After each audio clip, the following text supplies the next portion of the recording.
You ask Tiger to calculate. This deals with linear inequalities with one unknown.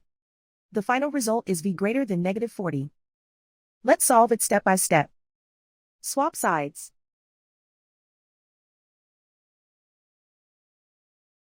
Group all constants on the right side of the inequality.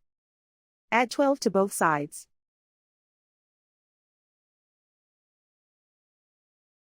Group like terms.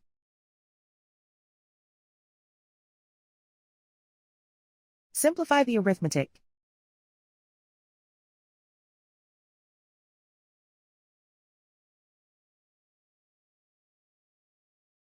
Convert the v into a positive number. Multiply both sides by -1. Whenever you multiply or divide by a negative, reverse the inequality sign.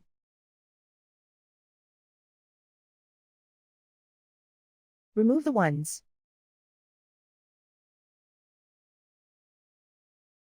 Simplify the arithmetic.